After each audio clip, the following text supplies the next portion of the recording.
राधे राधे, जय श्री कृष्ण। इस वीडियो के माध्यम से मैं आप लोगों को सकट चौथ की दो कथाएं सुनाने जा रही हूँ, जो कथा सभी घरों में सुने जाते हैं। तो आइए पहली कथा स्टार्ट करते हैं। कथा सुनने से पहले हाथ में अक्षत और फूल जरूर ले लेना चाहिए और श्री गणेश जी का ध्यान करते हुए कथा स्मरण करना चाहिए। पहली कथा देवरानी और जेठानी की है, जो कि एक शहर में देवरानी और जेठानी रहती थी। देवरानी गरीब थी और जेठानी अमीर थी। देवरानी हमेशा गणेश जी का पूजन और व्रत करती थी। देवरानी का पति जंगल से लकड़ी काटकर बेचता था और जेठानी घर का खर्चा चलाने के लिए जेठानी के घर काम करती थी और शाम को बचा हुआ खाना लेकर जाती थी। माघ महीने में गणेश जी का व्रत सकट चौथ देवरानी ने रखा। उसके पास पैसे नहीं थे, इसीलिए उसने तिल व गुड़ ला करके तिलकुट्टा बनाया। पूजा करने की तिल चौथ की कथा सुनी और जेठानी के यहाँ काम करने चली गई। सोचा शाम को चंद्र को अर्घ दे करके जेठानी के यहाँ से लाया खाना और तिलकुट्टा खाएंगे। शाम को जब जेठानी के घर खाना बनाया तो उसने जेठानी का व्रत होने के कारण सभी ने खाना खाने से मना कर दिया। अब देवरानी ने जेठानी से बोला कि आप मुझे खाना दे दो जिससे मैं घर जाऊं। इस पर जेठानी ने कहा कि आज तो किसी ने भी अभी तक खाना नहीं खाया, तुम्हें कैसे दे दूं? तुम सवेरे ही बचा हुआ खाना ले जाना। देवरानी उदास मन से घर चली आई। देवरानी के घर पर पति बच्चे सब आस लगाए बैठे थे कि आज तो त्योहार है, इसीलिए कुछ पकवान आदि खाने को मिलेगा। लेकिन जब बच्चों को पता चला कि आज तो रोटी भी नहीं मिलेगा तो बच्चे रोने लगे। उसका पति भी बहुत क्रोधित हो गया और कहने लगा कि दिन भर काम करने के बाद भी वह 2 रोटियां नहीं ला सकती। वह बेचारी गणेश जी को याद करती हुई रोते रोते पानी पीकर सो गई। उस दिन सकट माता बुढ़िया माता का रूप धरकर जेठानी के सपने में आई और कहने लगी, सो रही है या जाग रही है? वह बोली, कुछ सो रहे हैं, कुछ जाग रहे हैं। बुढ़िया बोली, भूख लगी है, खाने के लिए कुछ दे दे। देवरानी बोली, क्या दूँ? मेरे घर में तो अन्न का एक दाना भी नहीं है। जेठानी बचा कुचा खाना देती थी, आज वो भी नहीं मिला। पूजा का बचा हुआ तिलकुट्टा छीके में पड़ा है, वही खा लो। सकट माथा ने तिलकुट्टा खाया और उसके बाद कहने लगी, निमटाई लगी है, कहाँ निमटे? उसने कहा, यह खाली पड़ोस झोपड़ी है, आप कहीं भी जा सकती हो, जहाँ इच्छा हो वहाँ निमट लो। फिर सकट माता बोली कि अब कहाँ पोछूं?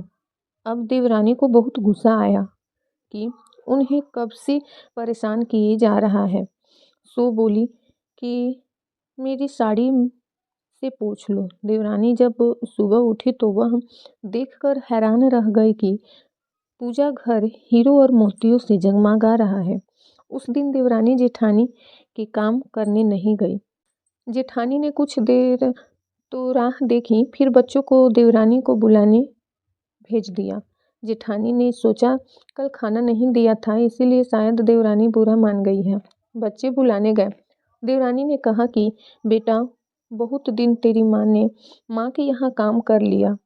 बच्चों ने घर जाकर माँ से कहा कि चाची का पूरा घर हीरो और मोतियों से जगमगा उठा है। देवरानी दौड़कर जेठानी के पास आई और पूछा कि यह सब कैसे हो गया। देवरानी ने उसके साथ जो हुआ वो सब कह डाला। उसने भी वैसा ही करने की सोची। उसने भी सकट चौथ के दिन तिलकुट्टा बनाया। रात को सकट माता उसके भी सपने में आई और बोली, भूख लगी है, मैं क्या खाऊं? तो जेठानी ने भी कहा कि आपके लिए छीके में रखा है, फल और मेवे भी रखे हैं, जो चाहे खा लो। सकट माता बोली, अब निपटे कहाँ? जेठानी बोली, मेरे इस महल में कहीं भी निपट लो। फिर उन्होंने बोला कि अब पोछूं कहाँ? जेठानी बोली, कहीं भी पोछ लो। सुबह जब जेठानी उठी तो घर में बहुत गंदगी के अलावा कुछ नहीं थी। हे सकट माता, जैसे आपने देवरानी पर कृपा की वैसे ही सब पे कर। बोली सकट माता की जय। अब यहाँ से दूसरी कथा स्टार्ट होता है, बुढ़िया की कथा। एक बुढ़िया थी, वह बहुत ही गरीब और दृष्टिहीन थी। उसके एक बेटा और बहू थे। वह बुढ़िया सदैव गणेश जी की पूजा किया करती थी। एक दिन गणेश जी प्रकट होकर उस बुढ़िया से बोले, बुढ़िया माता, तू जो चाहो सो मांग लो। बुढ़िया बोली, मुझसे तो मांगना नहीं आता, कैसे और क्या मांगो। तब गणेश जी बोले, अपने बहू बेटे से पूछकर मांग ले। तब बुढ़िया ने अपने बेटे से कहा, गणेश जी कहते हैं कि कुछ मांग ले, बता मैं क्या मांगूं। पुत्र ने कहा, माँ तू धन मांग ले। बहू से पूछा तो बहू ने कहा, नाती मांग ले। तब बुढ़िया ने सोचा कि ये तो अपने अपने मतलब की बात कर रहे हैं। तब उस बुढ़िया ने पड़ोसियों से पूछा तो उन्होंने कहा, बुढ़िया तू तो थोड़े दिन जिएगी, क्यों तू धन मांगे और क्यों नाती मांगे। तू तो अपनी आंखों की रोशनी मांग ले, जिससे तेरी जिंदगी आराम से कट जाए। इस पर बुढ़िया बोली, यदि आप प्रसन्न हैं तो मुझे 9 करोड़ की माया दे, निरोगी काया दे, अमर सुहाग दे, आंखों की रोशनी दे, नाती दे, पोते दे और सब परिवार को सुख दे और अंत में मोक्ष दे। यह सुनकर तब गणेश जी बोले, बुढ़िया माँ, तुमने तो हमें ठग लिया। फिर भी जो तूने मांगा है वचन के अनुसार सब तुझे मिलेगा। और यह कहकर गणेश जी अंतर्धन हो गए। उधर बुढ़िया माँ ने जो कुछ मांगा वह सब कुछ मिल गया।